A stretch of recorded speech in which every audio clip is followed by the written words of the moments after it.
Hello and welcome to Grody UnPrOfesSiOnAL. My name is Justin McMenamy, and my mission is to share both profitable and painful leadership lessons I have acquired over a 20-year career as a misfit in corporate America. In this episode, we discuss everything from performance tuning and organizational culture to recounting the evening I was put on trial for light corporate treason. Brad Arnold, it is so good to have you join me here in the Grody UnPrOfeSSiOnAL studio, live and in person, to talk about leadership. Man, it's so good to be here. I've only come to the driveway of this famous house once in my storied history, so it's great to be here, and I love what you're doing, man. So good to be a part of it. Yeah, so the last time you were here, we'll tell the story briefly, was I was on the end of a 40-hour straight through working event. We had a product emergency, and I had worked through the night and into the second day. I think my coworkers finally said, cut him off, shut him down.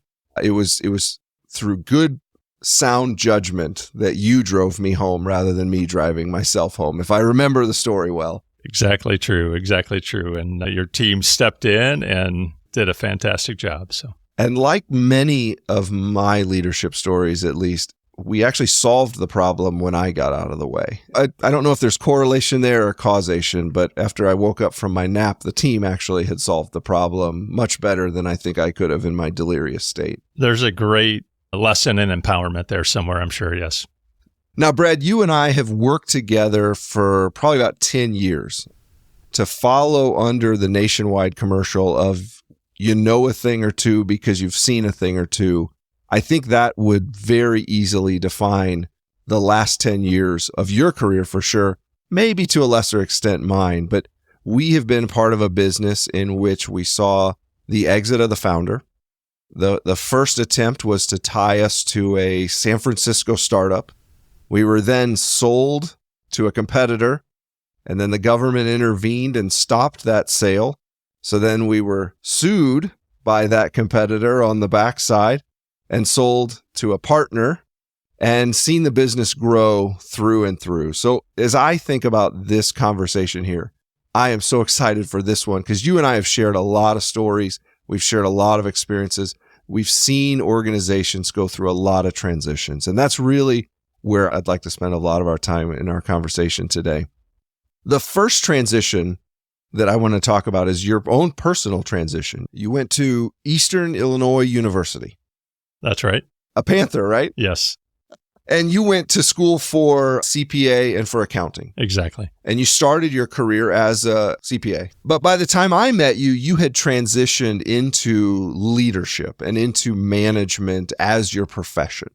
Talk to me about what were your motivations from moving from an individual contributor into leadership as a profession and as your career? Yeah, it's interesting when I look at my journey, even as a CPA. So, every accounting grad comes out of college, they take the test, they get a job with a public accounting firm. They either go to the audit side of a public accounting firm or they go to the tax side. I spent a little bit of time on both. It really wasn't until I transitioned out of a Big Four. At the time, it was only the Big Six. I worked at KPMG. Experience to a local accounting firm where I really became like the trusted advisor, financial advisor to many small businesses. So I kind of became like the CFO for about 20 doctors and lawyers and mid-market manufacturing companies.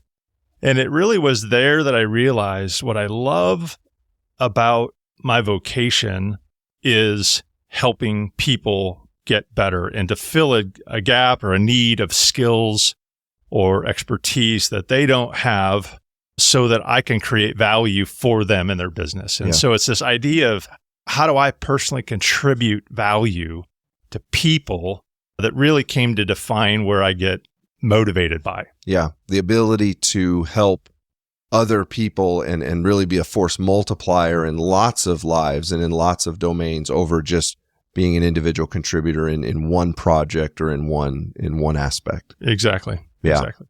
For me, as I thought about the transition, and it was a transition for me, I think there are a lot of individual contributors. They go to school for a long time and they almost feel like they're having to give something up For me, I went to school for 5 years to get a master's degree in engineering.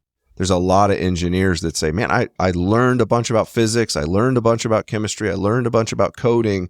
I don't want to give that up and move into leadership. In some organizations, there is the requirement to lay down those aspects and move 100% into leadership. At Precision Planting, where you and I led, we didn't ask that. There wasn't this event where you laid 100% down and then picked up leadership. The transition for me was early in my career, I worked in diesel engines. And one of my jobs was tuning diesel engines. You can put the exact same amount of fuel in a cylinder, and depending on the temperature, depending on the geometry, depending on the spray angle, depending on the pressure, depending on how much air, depending on the swirl, depending on all of these things, is how much power comes out of a drop of fuel. There's a massive amount of science and engineering that goes into maximizing the power out of that drop of fuel. And for me, the flip was, as the leader of the organization, I have the ability to change the temperature, to change how much air, to change these aspects of the organization. And I, similar to you, I loved the ability to provide the environment for people to do things faster and more creatively, and to learn from those environments more than they would in other environments. I viewed myself as the performance engineer, if you will, of the organization. And I know, having spent lots of conversations and lots of hours with you, you and I spent a lot of time thinking about the environment of an organization. Yeah, 100%. It's really, how do you unlock the discretionary energy of an employee, right? There's only one thing that is a fixed variable in work, and that is time. Yes.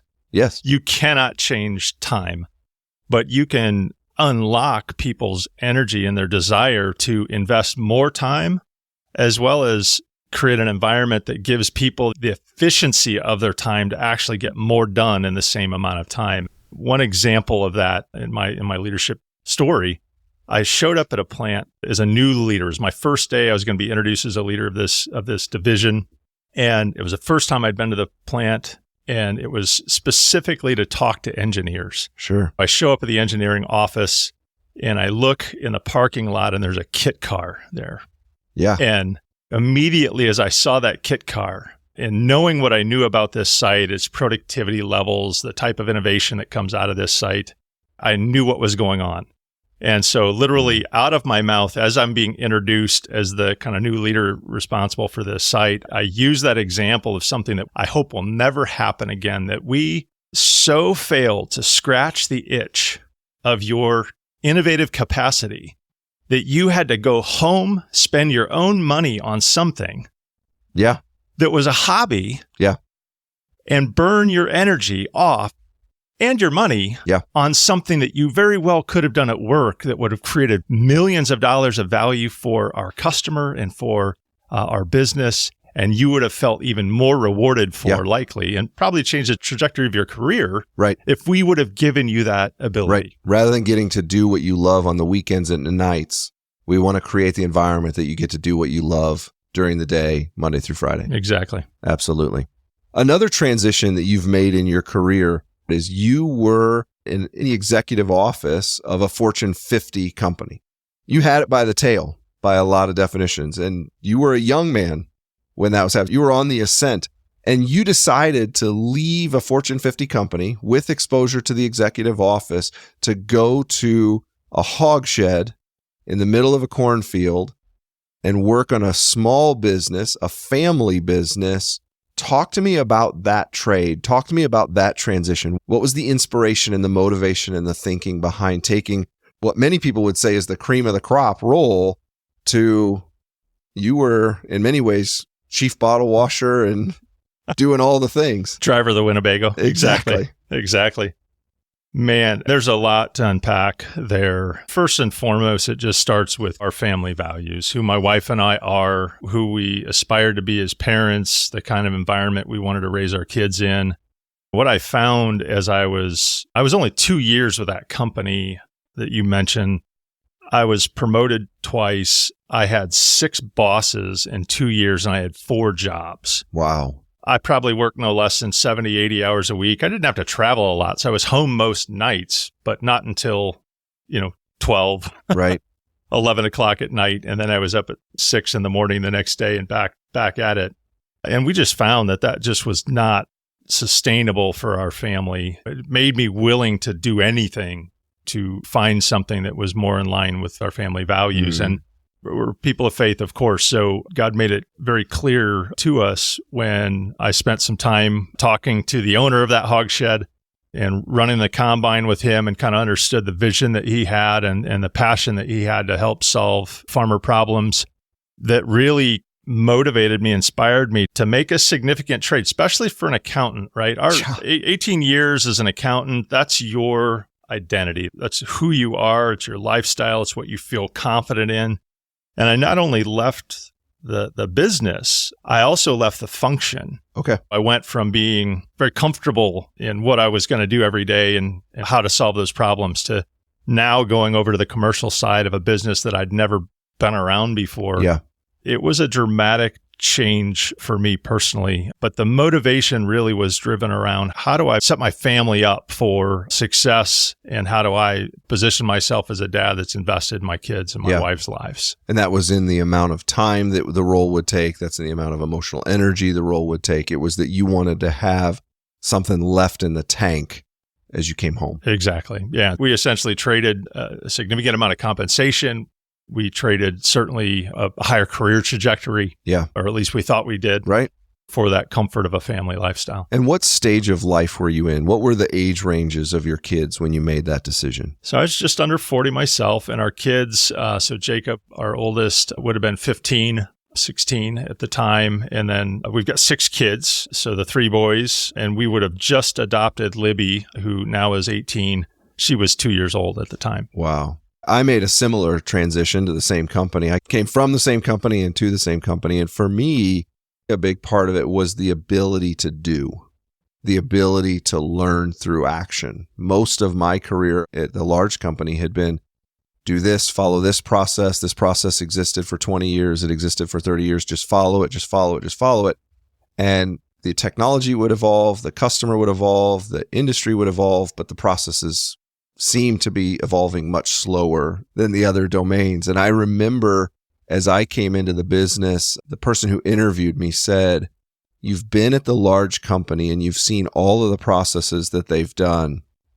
Your job is to bring the ones we need and fight like heck to keep the ones out of here that we don't need." That was the most encouraging and exciting and adrenaline-filled job description I could have possibly gotten, I think.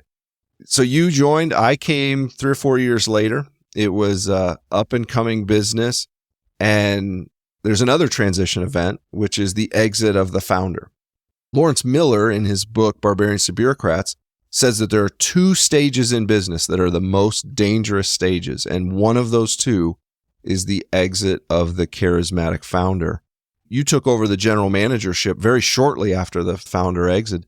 Talk to me about the state of the business coming out of that founder exit, and then as a leader, were the actions and steps and passions that you brought to help through that transition? I'll tell you what, that's the scariest moments of my career. Everybody talks about imposter syndrome, and I think all of us experience certain dimensions of that, I guess, as we go through our career. It hit me like a bus. Mm-hmm. You describe the founder and his exit. Let me add a little more color to who that founder was and the importance to not just the commercial side of our business, but the product side of our business. This person was the customer. Ultimately, was a large farmer himself, was largely identifying problems that he found on his farm and wanted to solve those for lots of reasons, not just to have a business that had great products that he could make money from, but to benefit his farm. He was the salesperson. He was at every farm show. Yeah. He did every dealer meeting. He was the keynote at every event. Yes. And he led R&D. Mm-hmm. The idea of the founder leaving and me being left as essentially the proxy for all of those aspects of business leadership scared the tar out of me. Sure. I wasn't competent at all at many of those. That was probably the beauty of the success of the next generation of precision planting, because if I would have felt competent, I probably would have stepped in and tried to lead. What we found was, on the product side, we had 25, 30 engineers that also farmed and had been trained by our founder to identify those same kinds of problems and never been given permission to say, this is an important problem that I want to be a part of solving. And now, without me making those decisions, I looked to them and said, guys, you tell me, what's the next problem we should solve? We now had, instead of just one innovator with a bunch of engineers to solve those problems, we had a whole force of innovators. Right. It was amazing to see that that's where the cultural importance really became solidified in my mind. And I became the shepherd of the culture to protect the freedom for engineers to identify problems, the freedom for them to go and access resources to try and solve those problems. And even if they failed, celebrate the attempt to protect that culture. That was a scary time, but also a very forming time for how the business would transition.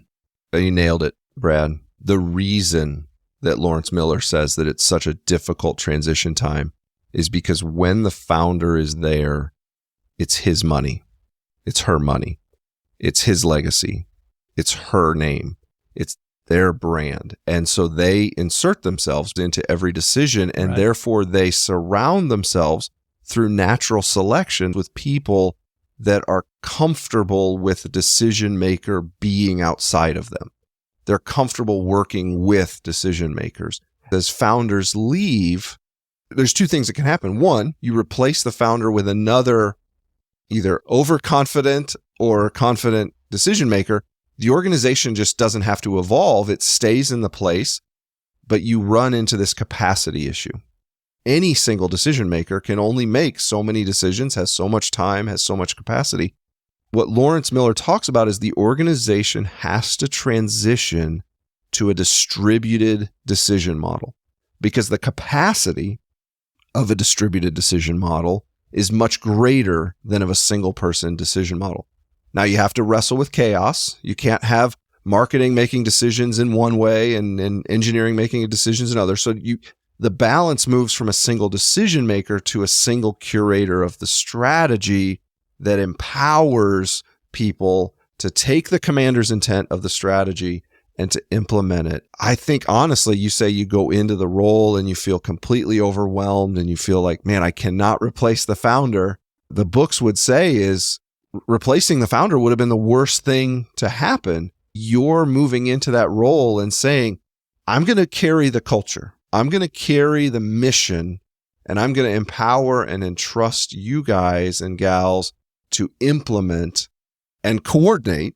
We can't go in 8 different directions. Coordinate. Honestly, Brad, that is a trophy in your trophy case that very, very few people ever get the opportunity to play for, and even fewer of them win. Winning, obviously, in this domain is difficult to define, and it's not like a football game or anything, but it is to say, having been in the organization while this was happening, I am astounded and amazed and so appreciative of your leadership in that domain. It was a massive part of setting up precision planting for the next 10 years, which was running in the collaborative, distributed decision model. Yeah. And all it takes is to know your limitations. You mentioned, I have a story for it because it impacts me directly. You mentioned that I had taken over the product organization, and you also mentioned that you had to give people the freedom to fail. The very first meeting that you and I ever had, I don't know that you remember this, but I definitely remember this because I had to have a meeting with the new general manager of Precision Planting, and I had to tell that new general manager that we had 1.3 million field recall. And at the time, we were not an enormous business. 1.3 million was a lot of money.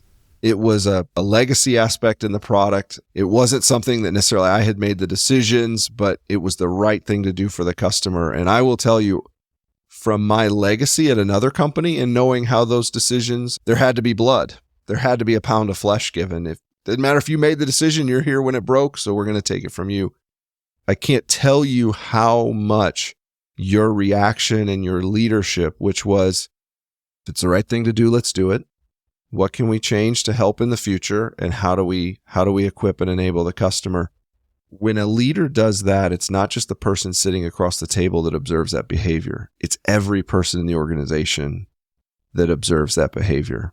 That's a really interesting moment that I would say, honestly, shaped my leadership mindset probably more than any other event. I remember being in that room, and that was a particularly challenging time financially because you mentioned the integration that our business took with a San Francisco-based Silicon Valley company. Our business model was attached to theirs. It was literally dragging us down financially in a significant way because we had essentially become the chassis to proliferate the products that were being designed by that side of the business. Financially, we were in very, very difficult times. And so everybody, as I entered the room, we had support, purchasing, you and your engineering team, our marketing team, and finance. And everybody basically had this look of fear because they knew just the last month I was getting my head knocked by leadership. And they remember how the founder would have responded. Yes. It just was a surreal moment for me to say, yeah, but it's the right thing to do for the customer. And I could just literally see everybody in the room just exhale with relief because you guys all knew that's what we needed to do. Yes. But nobody had the courage to say it because of the situation that we'd been in and the experiences that they'd had in the past. At that moment, I didn't realize the impact that my words had on employees and their confidence in being able to just do the right thing. Yeah. Until really days, weeks, and even years later to realize the value of that. As you said, there's maybe 10 people in the room when that meeting took place.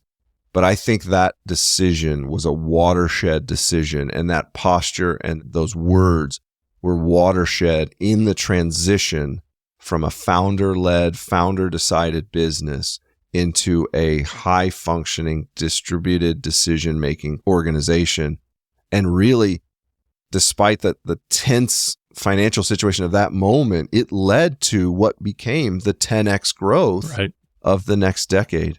Are there other memories, other stories that come to mind in that transition period from, okay, founder's not here, so what do we do, setting the path forward? Oh my gosh, Justin. I mean, you and I and the other Justin went through so many moments like that. I can't honestly identify a single one that really strikes me, but just to say the fact that we were able to navigate the integration with the Silicon Valley company, the attempted acquisition of our nemesis, our arch nemesis, really at the time. Okay. And they're an industry competitor and I want to be very respectful, but our posture of who they were at that moment was our arch rival. Mm-hmm.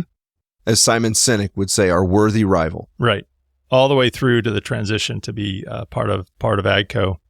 If we would have not had each other as a triumvirate of brothers in arms, essentially, to go through that, it would have been a much different outcome.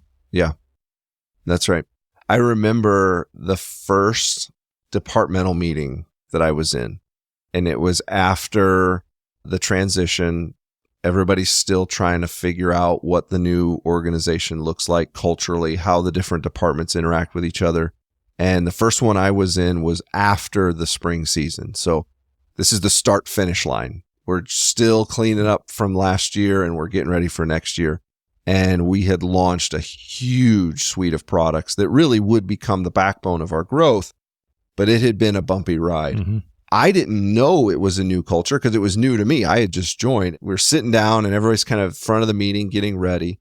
And one of the department heads asks another department head a question, and you kind of get the political answer. Yeah, we're working on it. Yeah, it's a priority. Just kind of the general before the meeting starts. And so we convene the meeting and I go first and I put up the first slide.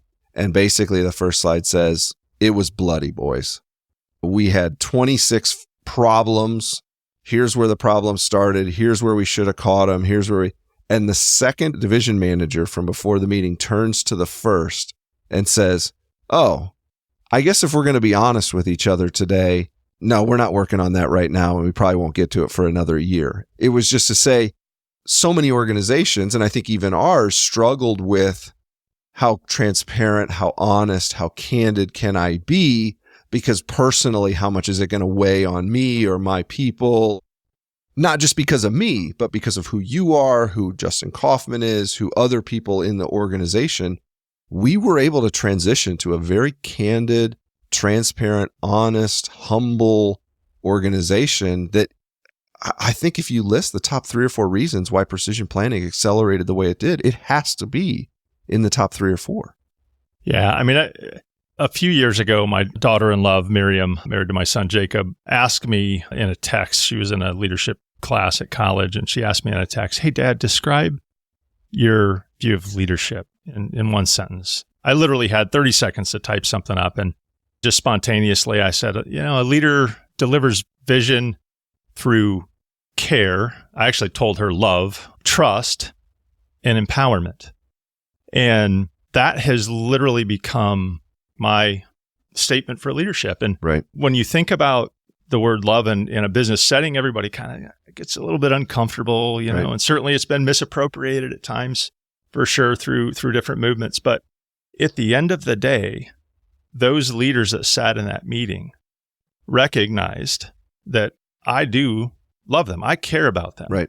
And they care about each other. And if we care about each other, that forms the trust relationship that we have with each other. And if we trust each other and we know that there's care underneath it, mutual care, demonstrable care, then we can be honest with each other. Yes. Even when it makes us look bad, because we recognize it's not for ill intent. It's not for lack of attention to detail or whatever. Mistakes happen.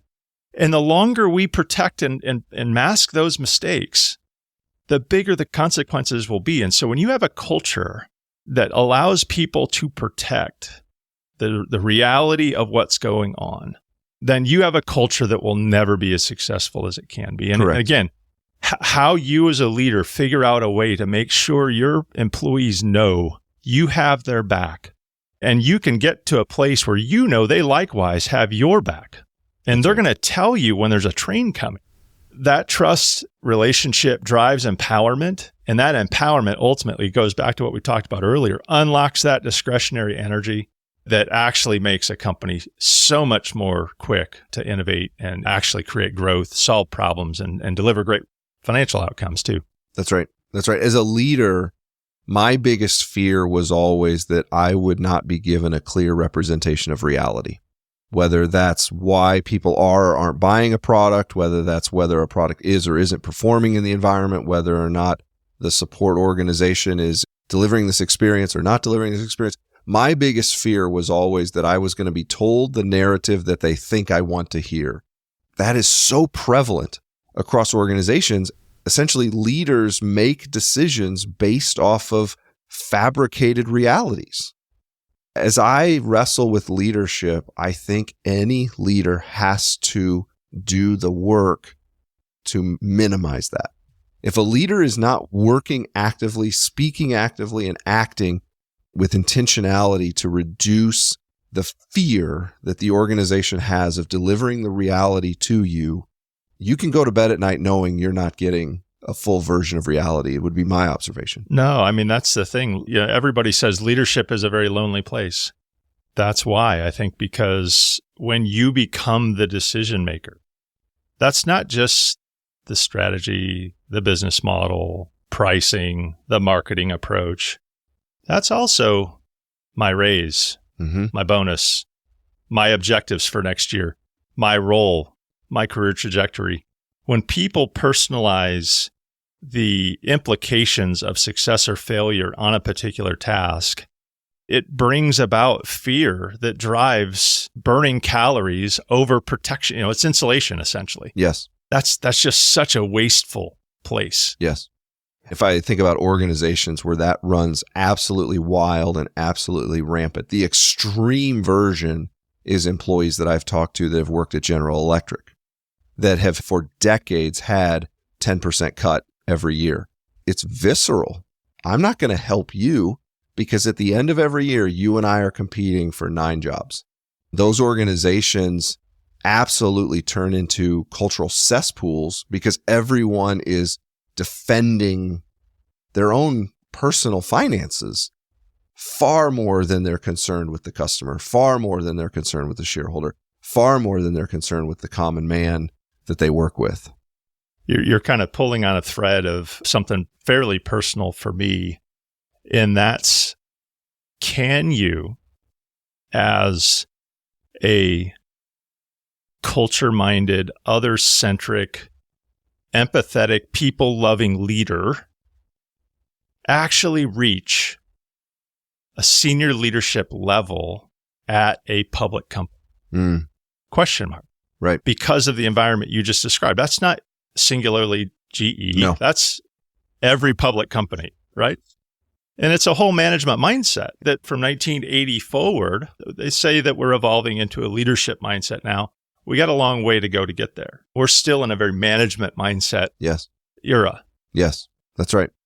The other thing I want to touch on is we talked about a little bit of uncertainty in the transition from the founder to your leadership.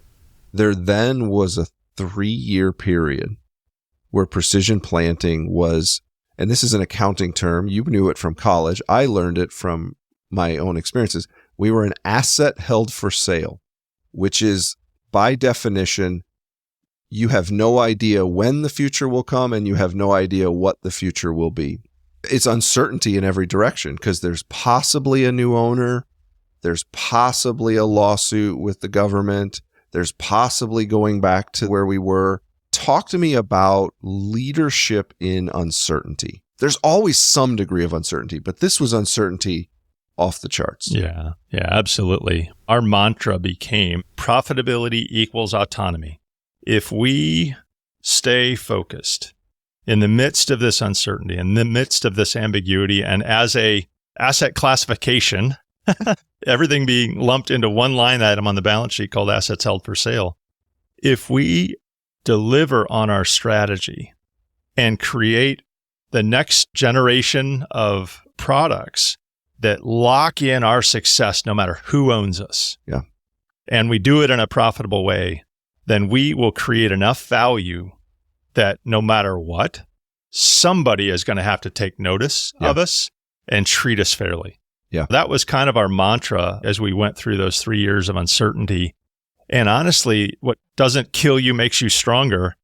That brought our team, I think, culturally more close and tight and focused. Yes. And the lifeblood of the business, those products, that architecture, our Gen 3, right, was born out of that. And the platform was undercover. That's right. Created. That's right. To ensure that nobody could destroy the value that we were in the process of creating. That's right. Yeah.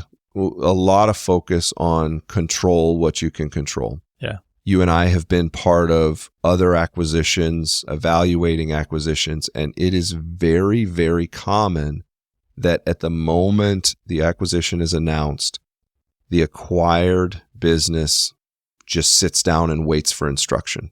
And sometimes when the close takes time or there's due diligence that has to happen, that business will just sit down and wait for instruction for years in some instances. And as I've pieced back together the last decade and thought about why was it that precision accelerated inside of the asset held for sale categorization while other organizations just flounder, I think a big component of it was the transition that we made from a founder-led business to a distributed decision model. When a business is still in the phase where one decision maker makes all the decisions, when they find out that their decision maker is leaving, the natural tendency is just sit down and wait for a new decision maker. You and I have tried to lead businesses and inspire them to action, and they're frustrated by it. They're actually frustrated by being empowered. They wouldn't say it that way, but there is an aspect of being frustrated by being empowered because they came right out of the founder-led period where the founder just tells us what to do. We had already made that transition 2 or 3 years before. We weren't perfect at it, but we knew that's what we were doing, into a distributed model. I remember the day that we found out that we were going to be an asset held for sale, and it was going to take some time. I went to the R&D product managers, and we said, get the ships out of the harbor. Go, go, go, go. You said it. Profitability equals autonomy. Control what you control. It was to say, we are going to make this organization so strong, so powerful, so culturally influential that whoever acquires us has to negotiate those things. Most organizations aren't in that communal distributed decision model, either because they're early in the profit phase or they're late in the bureaucracy phase. Mm-hmm. Organizations actually devolve out of distributed decision model back into a bureaucracy where we all look to the leader to make the decisions. And because we were in that interim phase, that elastic phase, those 3 years were probably some of the highest growth years from a financial perspective. From a cultural perspective, unquestionably, they were some of the highest growth years. There's a couple stories that you touched on. You and I, we were dipping and diving through those years. There's one event in particular that I remember. We were launching a product, and it was the night before we were going to tell the world about the product. And at the time, we didn't know who was going to acquire us. So we were going to talk about the product publicly, just as we would with any other products. It was found out that the organization that owned us was not a big fan of that product. I remember you and I sitting the night before a big public announcement, and it was being contemplated whether or not you or I would be fired for working on that product and announcing that product. Yeah. Or perhaps we had actually brought in, I don't know how many yards of dirt into the warehouse to demonstrate this product, essentially 6 inches or 8 inches deep by several thousand square feet, so that we could turn a tractor around and measure organic matter in the soil. That demonstration was going to have to be killed. Right. And I'm talking to the senior executive, and I said, look, the worst that can happen is that you as the owner of our business look fantastic because this is technology nobody else is seeing. And we're not announcing it. It's for sale. And so we were able to calm them down. And ultimately, we had 3 suitors in the room that day that ultimately became the top 3 suitors of who would buy us after the acquisition failed. So. And you and I had always viewed it through the lens of we were chartered with growing the business, and this product was a massive change in the technology that the industry was going to have access to. And so we viewed that we were doing our owner a service by increasing the intrinsic value of the business. His view was more that we were changing the business. He wanted to keep it more static. We weren't asking him how to grow the business. Kind of a simple question, but I love where the question goes. How would you describe yourself as a leader? What are your key strengths as a leader? Oh man, I've done a number of talks with my current team over the last year to say, leadership is not a position.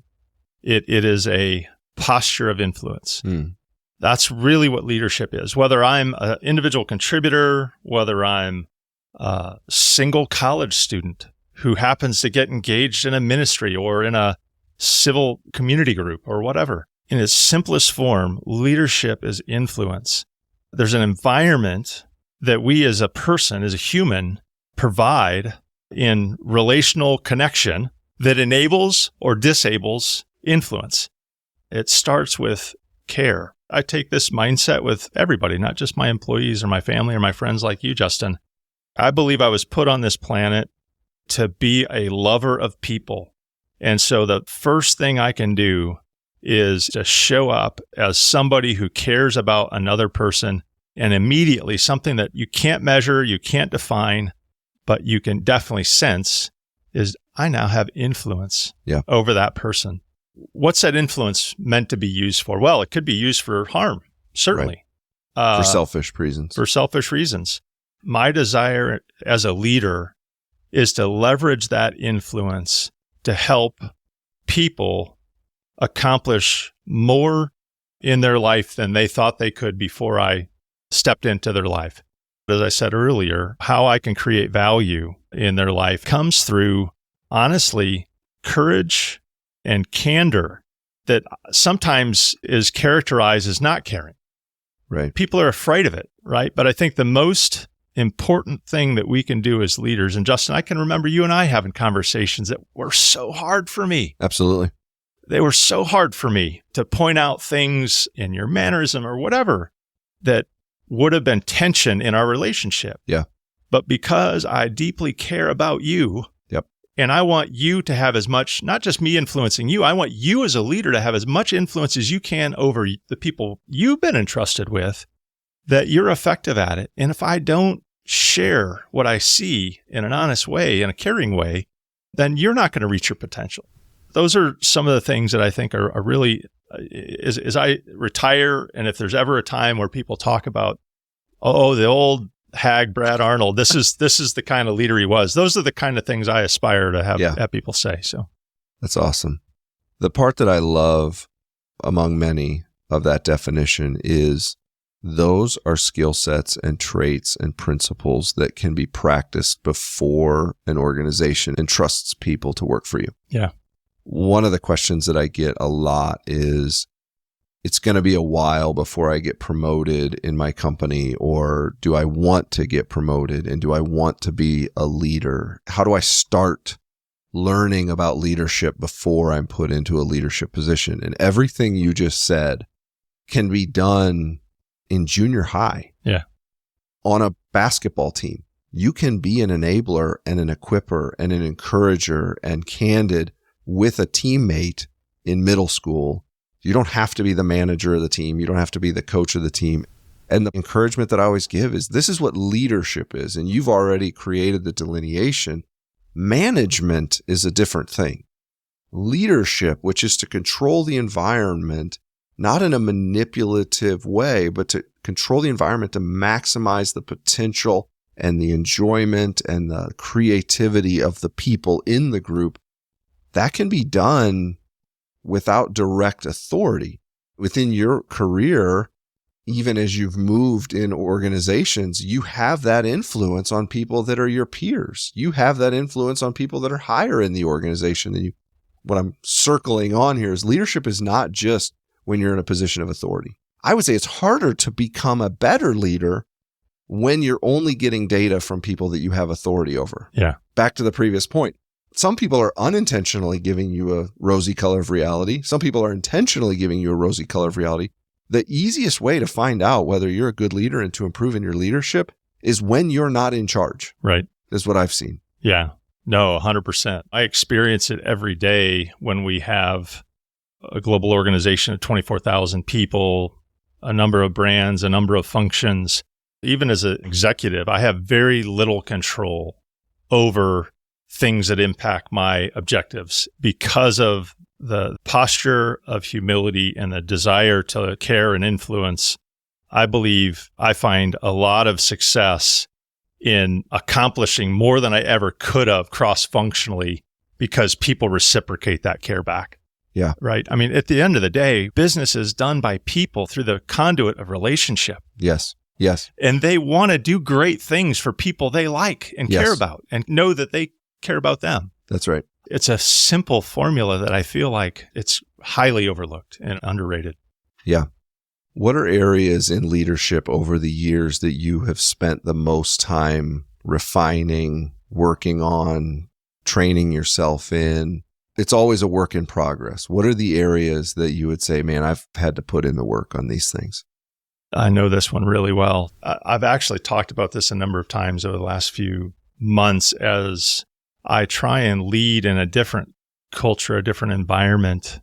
We talked about what precision planting was like. You had very empowered, autonomous people that were very motivated to accomplish their objectives, that you didn't have to hold them accountable, right? Right. This word accountability didn't even really come up in any meeting within precision planting.